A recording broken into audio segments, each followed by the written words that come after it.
Welcome students, स्वागत है आप सबका आरबीएससी ऑनलाइन क्लासेस की आपकी अपनी पाठशाला में। हम पढ़ रहे हैं क्लास 12th पॉलिटिकल साइंस का सेकंड जो फर्स्ट चैप्टर है हमारा सेकंड वाली बुक का, वो हम पढ़ रहे हैं। और उसमें हमने बहुत इंटरेस्टिंग तरीके से ये देखा कि किस तरह जो देसी रजवाड़े थे उनका भारत संघ में विलय किया गया। आज हम इसको थोड़ा अलग चैप्टर को ट्विस्ट एंड टर्न दे देंगे। अब तक हमने देखा कि भारत को किस तरह से यूनिफाई किया गया, लेकिन इस यूनिफिकेशन को कायम रखने के लिए भारत को भाषाई आधारों पर बांटना पड़ा, है ना। लगता है ना बिल्कुल कि बहुत अजीब सी चीज है, अरे एक रखने के लिए बांटना पड़ा।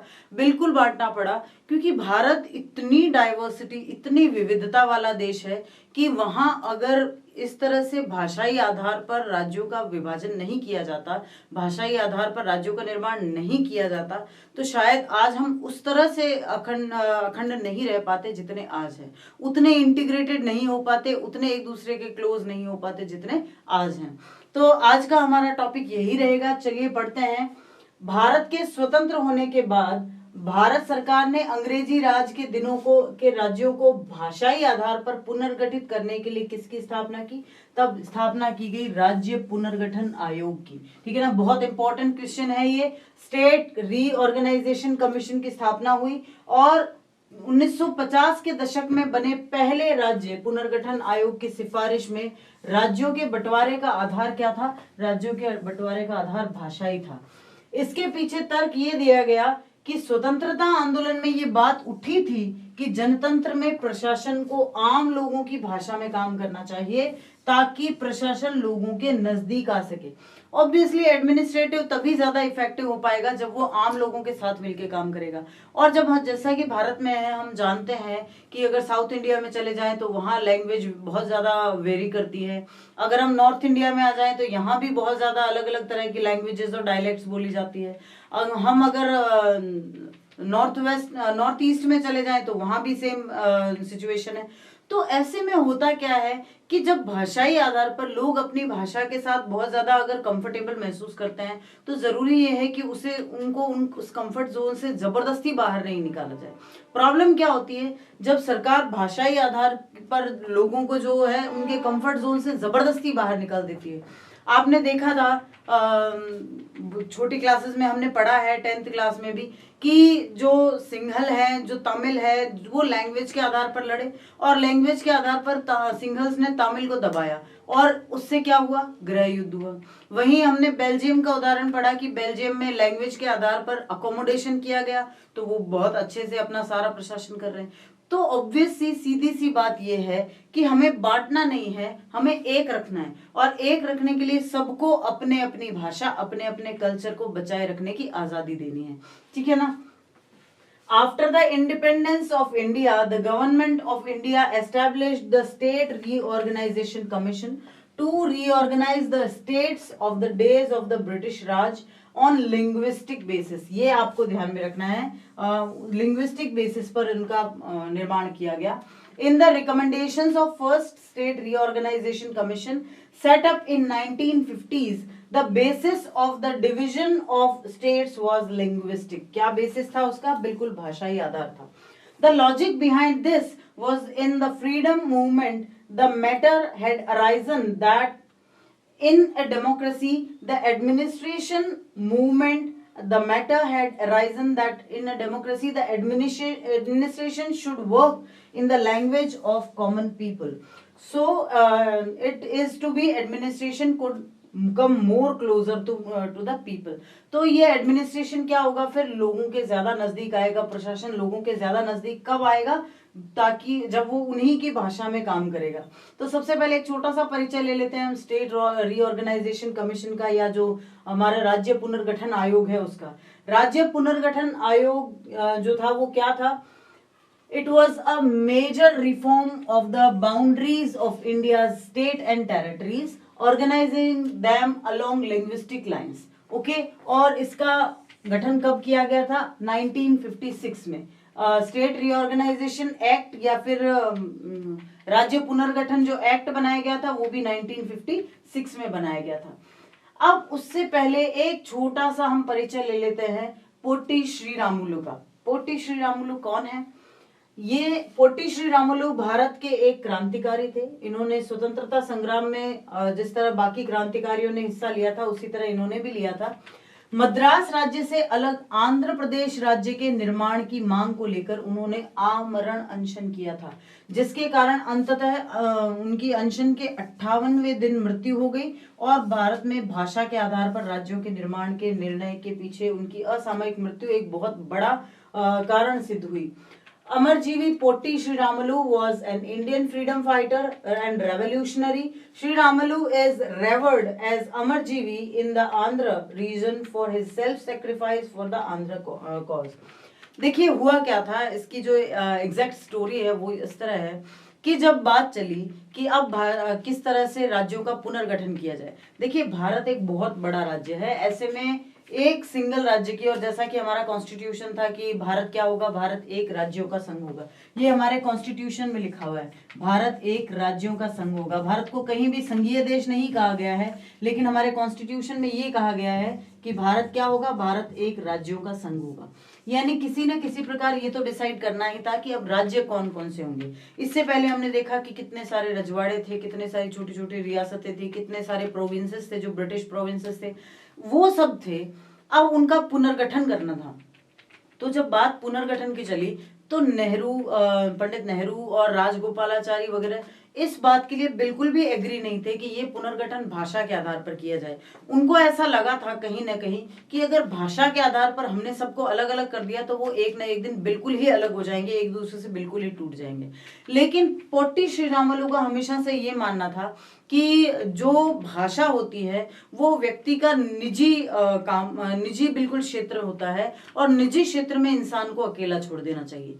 तो उन्होंने इसी विचार को लेकर ये कहा कि अगर आंध्र प्रदेश को स्वतंत्र राज्य नहीं बनाया गया तो जो तेलुगु लैंग्वेज है, तेलुगु लैंग्वेज कहीं ना कहीं डिजास्टरली जो है उसको सप्रेस कर दिया जाएगा, उसको दबा दिया जाएगा, या फिर हिंदी भाषी क्षेत्रों की तरफ से उस पर कोई दबाव डाला जाएगा या उन पर अपना आधिपत्य कायम करने की कोशिश की जाएगी। ऐसा कुछ शंका जो थी वो हमेशा से बनी हुई थी, और यही शंका अगर मिट जाती है ना, जब ये डर मिट जाता है तो इंसान अच्छे से सबके साथ रह सकता है। लेकिन जब तक ये शंका होना तब तक इंसान एक दूसरे के साथ सरवाइव नहीं कर सकता। ये बात श्रीरामुलु ने तभी समझ ली थी और उन्होंने आंध्र प्रदेश को भाषा के आधार पर अलग राज्य बनाने के लिए, क्योंकि आंध्र प्रदेश उस समय मद्रास राज्य का हिस्सा था।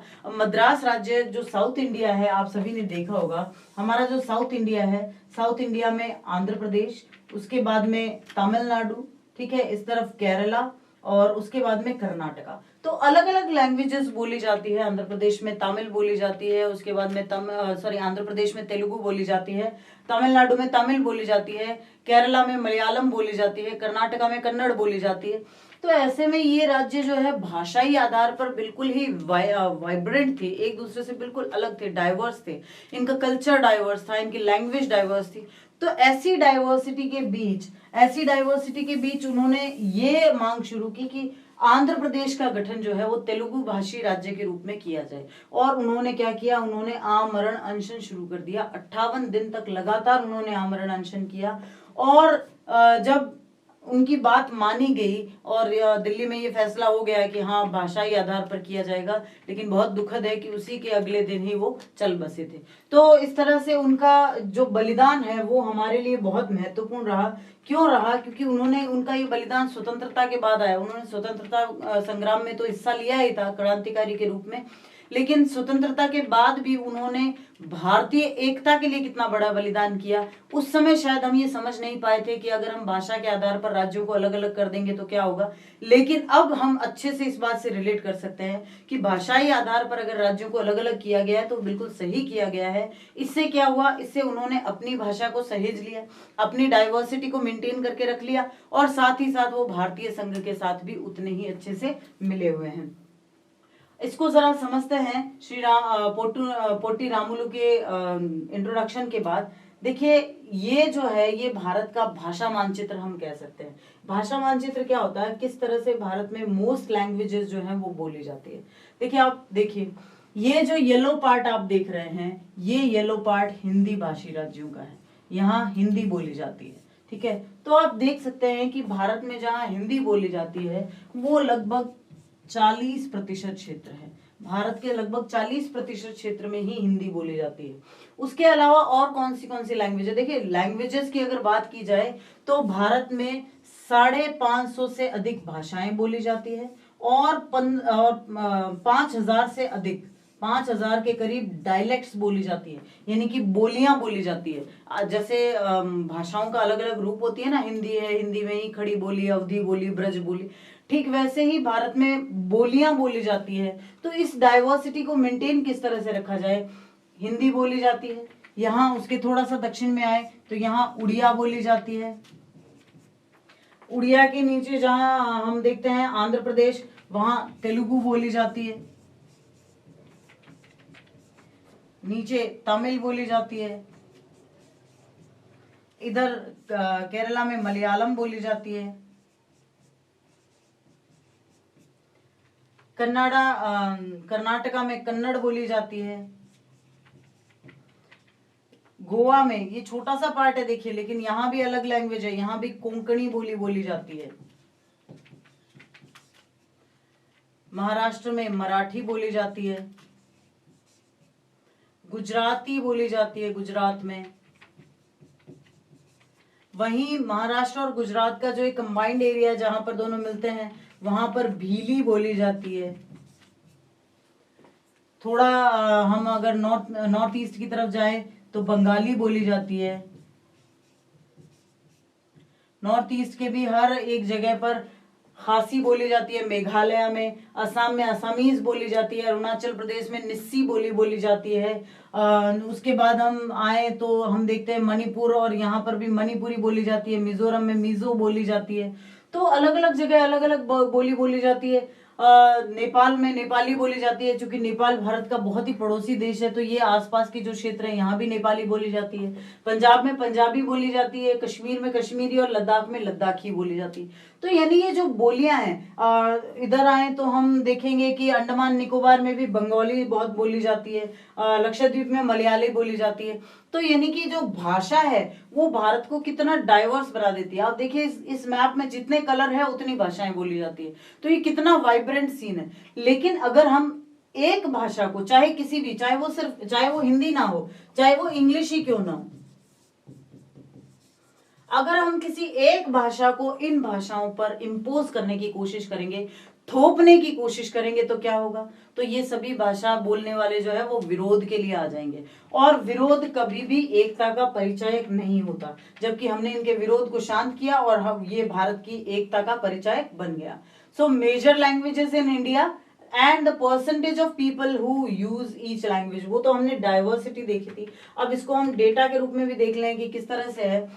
39% जो भारतीय है वो हिंदी बोलते हैं। वहीं ये जो लैंग्वेज है बंगाली, 8.30% बंगाली बोली जाती है। ग्रीन है तेलुगु, 7.80% तेलुगु बोली जाती है। तमिल बोली जाती है लगभग 6.30%। उसके अलावा उर्दू बोली जाती है 5.18%। 4.48% लोग गुजराती बोलते हैं और 3.69% लोग कन्नड़ बोलते हैं, और साथ ही साथ लगभग 3.21% लोग जो है वो मलयालम बोलते हैं। तो आप देखिए किस तरह से जो डाइवर्सिटी है भारत में, लैंग्वेज की जो डाइवर्सिटी है वो कितनी वाइब्रेंट है, और इसी वाइब्रेंसी को बचा के रखा गया जब लैंग्वेज पॉलिसी बनाई गई। अब लैंग्वेज पॉलिसी क्या है? लैंग्वेज पॉलिसी ये कहती है कि आर्टिकल 348 है, वो कहता है कि यूनियन की ऑफिशियल लैंग्वेज क्या होगी। देखिए, राजभाषा किसी को नहीं बनाया गया, लेकिन जो ऑफिशियल लैंग्वेज है आर्टिकल 343 वो ये कहता है ऑफिशियल लैंग्वेज हिंदी और अंग्रेजी होगी। लेकिन साथ ही आर्टिकल 345 कहता है कि ऑफिशियल लैंग्वेज और लैंग्वेजेस ऑफ स्टेट होगी। यानी कि संविधान की जो 8वीं अनुसूची है, संविधान की 8वीं अनुसूची जो भी है उसके अंदर 22 भाषाएं दी गई है। उसके अंदर 22 भाषाओं का जिक्र किया गया है, और उन 22 भाषाओं में जहां जो लैंग्वेज बोली जाती है उनको वहां ऑफिशियल लैंग्वेज यानी कि आधिकारिक भाषा बनाया जा सकता है। Article 348 languages to be used in SC and HC। Supreme court और हाई कोर्ट में किस तरह से भाषाएं यूज की जाएगी। साथ ही आर्टिकल 351 जो है वो directives of development of Hindi language, वो हिंदी लैंग्वेज के डेवलपमेंट की भी बात कहता है। यानी कि ये बहुत इंपॉर्टेंट है कि किस तरह भारत में भाषाओं को महत्व दिया गया। ठीक है, अब पढ़ते हैं कि वास्तव में अब घटनाएं क्या हुई। आप भाषाओं को समझ गए कि भाषाएं किस तरह इंपॉर्टेंट है हमारे लिए। 22 दिसंबर 1953 में न्यायाधीश फजल अली की अध्यक्षता में प्रथम राज्य पुनर्गठन आयोग का गठन हुआ। इस आयोग के 3 सदस्य थे, न्यायमूर्ति फजल अली, हृदयनाथ कुंजरू और के एम पणिक्कर। ठीक है ना, आपको याद रखना है, न्यायमूर्ति फजल अली, हृदयनाथ कुंजरू और के एम पणिक्कर इस प्रथम जो हमारे राज्य पुनर्गठन आयोग था उसके सदस्य थे। और इसके अध्यक्ष कौन थे? न्यायमूर्ति फजल अली। इस आयोग ने 30 दिसंबर 1955 को अपनी रिपोर्ट सौंपी। इस आयोग ने राष्ट्रीय एकता, प्रशासनिक और वित्तीय व्यवहारता, व्यवहारता क्या होती है भाई, एकदम अच्छे से काम हो जाए, ठीक है ना, वित्तीय व्यवहारता, आर्थिक विकास, अल्पसंख्यक के हितों की रक्षा और भाषा को राज्यों का पुनर्गठन आधार का बनाया। सरकार ने इसकी जो भी संस्तुतियां थी उनको कुछ सुधार के साथ मंजूर कर लिया, जिसके बाद 1956 में राज्य पुनर्गठन अधिनियम संसद ने पास किया और इसके तहत क्या हुआ, इसके तहत 14 राज्य और 6 केंद्र शासित प्रदेश उस समय बनाए गए थे। ठीक है, on 22 December 1953 the first state reorganisation commission was constituted under the chairmanship of justice Fazal Ali. The commission had 3 members, justice Fazal Ali, Hridaynath Kunzru and K M Panikkar. This commission submitted its report on 30th December 1955। ये बहुत इंपॉर्टेंट फैक्ट्स हैं जिनके questions आ सकते हैं कई बार। This commission made national integration, administrative and financial viability, economic development, protection of minority interests and language the basis of reorganization of the state. The government accepted its recommendation with some modifications, after which the States Reorganization Act was passed by the Parliament in 1956। तो 3 date है, सबसे पहले 22 December 1953 को इसकी स्थापना हुई, 30 दिसंबर 1955 को अपनी रिपोर्ट दी और 1956 में ये बिल पास हुआ था। Under this 14 states and 6 union territories was created. इसके अंतर्गत 14 राज्य और 6 केंद्र शासित प्रदेशों का निर्माण किया गया। अब फिर पुनर्गठन का दूसरा दौर चला। ये बहुत इंपॉर्टेंट फैक्ट्स है, आपको याद रखने हैं। दूसरा दौर जो चला उसमें 1960 में बंबई राज्य को विभाजित करके महाराष्ट्र और गुजरात का गठन किया गया। यानी कि 1956 में जो काम शुरू हुआ वो धीरे धीरे किस तरह से स्टेप बाय स्टेप चला। 1960 में 1960 में मुंबई राज्य को विभाजित करके महाराष्ट्र और गुजरात बनाया। महाराष्ट्र मराठी भाषा के आधार पर, गुजरात जो है गुजराती भाषा के आधार पर। फिर 1963 में नागालैंड का गठन हुआ, 1966 में पंजाब का पुनर्गठन हुआ और पंजाब, हरियाणा, हिमाचल प्रदेश 3 राज्य अलग अलग बनाए गए। ठीक है ना। फिर 1972 में मेघालय, मणिपुर और त्रिपुरा अलग अलग राज्य बनाए गए। 1987 में मिजोरम का गठन किया गया और केंद्र शासित राज्य अरुणाचल प्रदेश और गोवा को पूर्ण राज्य का दर्जा दिया गया। और वर्ष 2000 में उत्तराखंड, झारखंड और छत्तीसगढ़ अस्तित्व में आए। आप सभी जानते हैं कि यूपी से उत्तराखंड बना था, उत्तर प्रदेश से, बिहार से झारखंड बनाया गया और मध्य प्रदेश से छत्तीसगढ़ अस्तित्व में आए थे। इसके बाद लास्टली 2 जून 2014 को तेलंगाना राज्य जो है वो भारत का 29वां राज्य बना, जो आंध्र प्रदेश राज्य से अलग हुआ। ये भी भाषाई आधार पर किया गया था। ठीक है। Then in 1960 a second round of reorganization took place. In 1960 the state of Bombay was bifurcated to form of Maharashtra and Gujarat. Then Nagaland was formed in 1963. Punjab was reorganized in 1966 and was divided into Punjab, Haryana and Himachal Pradesh. Meghalaya, Manipur and Tripura were created in 1972. Mizoram was formed in 1987 and the union territories of Arunachal Pradesh and Goa were given full statehood. Then Uttarakhand, Jharkhand and Chhattisgarh came into existence in year 2000. And after this, Telangana became 29th state on June 2nd, 2014 which was separated from the state of Andhra Pradesh. और इस तरह जो भारत हम आज देखते हैं जिसमें 28 राज्य हैं, 8 केंद्र शासित प्रदेश हैं, उसकी संरचना हुई। संरचना खैर इंटीग्रेशन तो बहुत पहले हो गया था, लेकिन सिर्फ इंटीग्रेशन काफी नहीं था, उनको अलग किया गया और अलग करके और इंटीग्रेशन स्थापित किया गया। ये बहुत इंटरेस्टिंग फैक्टर है। तो इसी के साथ ये चैप्टर यहीं खत्म होता है। फर्स्ट चैप्टर सेकंड बुक का जो था वो बहुत इंटरेस्टिंग था। इसमें हमने सारी चुनौतियां भी पढ़ी और किस तरह उन चुनौतियों से पार पाया गया ये भी हमने देखा। बहुत इंटरेस्टिंग फैक्ट्स के साथ ये चैप्टर हम यहीं खत्म करते हैं। जल्दी ही मिलेंगे इस चैप्टर के क्वेश्चन आंसर के साथ ही, और उसके बाद में अगले चैप्टर में जो कि होगा हमारे कांग्रेस का किस तरह से डोमिनेंस है भारत में, था एक समय जो कांग्रेस का डोमिनेंस था, उसके बारे में हम पढ़ेंगे। ठीक है, तो जल्दी ही मिलते हैं इस चैप्टर के क्वेश्चन आंसर के साथ। अब आपको जो क्वेश्चन आंसर हम सॉल्व कराएंगे एनसीईआरटी के, हम वही क्वेश्चन आंसर आपके लिए लाएंगे जो एग्जाम की दृष्टि से इंपॉर्टेंट होंगे, और साथ ही साथ हम आपके लिए कुछ एक्स्ट्रा क्वेश्चन आंसर भी लाएंगे। अगर हमें लगता है कि क्वेश्चन थोड़े टफ है, टिपिकल है, तो हम उनको आंसर आपके साथ शेयर करेंगे, और अगर वो क्वेश्चन ईजी होंगे तो हम आपके लिए वो सिर्फ क्वेश्चन लेके आएंगे। तो जल्दी ही मिलते हैं अपने बिल्कुल नए नवेले सेशन के साथ। तब तक के लिए थैंक यू।